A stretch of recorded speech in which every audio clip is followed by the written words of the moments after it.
Let's talk Tanya for the 5th of Kislev. Yesterday we began the discussion about the importance of action mitzvahs, and we'll find out the discussion is not only about action mitzvahs, but also about studying Torah, and specifically studying about action mitzvahs, and the advantage of mitzvahs and the study of Torah over trying to connect to Hashem through fostering a relationship, becoming a more spiritual person, having an emotional attachment to God, ava and yira, love for God and awe and a respect for God. Why is it that mitzvahs are so much more effective at creating a connection than connecting to God through our emotions or even through our comprehension, trying to understand and relate to God intellectually and emotionally?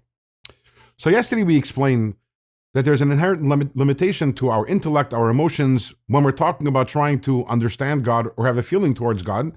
And that is that God himself, we can't really understand what he is. We have zero understanding of his substance. We just know that he's there. That's called, we know his mitzias, we know that he exists, but the mahus, the substance, what he is, what he's about, that's obviously beyond us. And this obviously creates a barrier in terms of trying to create a connection, a relationship with something we can't really relate to in a real way.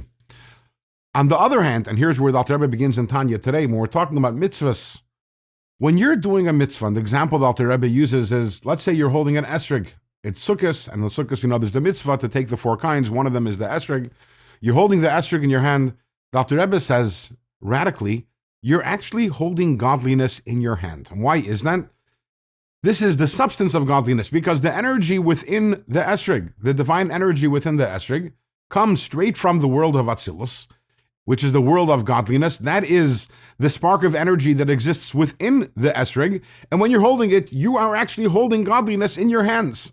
Now you're going to argue, okay, then why do I have to do a mitzvah? Anytime that I interact with anything physical, I'm holding godliness. Yes, that is true. But in every physical object, because there is the klipa, there is that shell, that husk that covers up. So the godliness is concealed.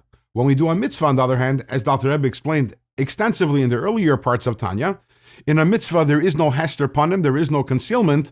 So what we have is godliness is revealed, and I'm holding it in my hands. Now that's a relationship. The same thing is if I am studying Torah. Let's say I am studying the halachas, the laws of the mitzvah of shaking an esrog. Or I am studying the chassidus behind the mitzvah of esrog. So in this case, again, because the esrog is something I can relate to and I can understand, when I grasp that in my mind, I am in a way grasping godliness in a much greater way than I've heard to try to grasp God on its own and understand God or relate to God emotionally when God is essentially beyond relating to. Now, what about studying the Kabbalah in that case? If I'm just studying about God, as opposed to studying the secrets behind the mitzvah, the Kabbalistic secrets behind the mitzvah, what if I'm just studying Kabbalah? Do I accomplish anything by doing that? It would seem that not. If I'm doing a mitzvah, I'm holding godliness. If I'm studying about a mitzvah, so I have that mitzvah in my mind. But what about the study of pure Kabbalah? That we will discuss in tomorrow's Tanya.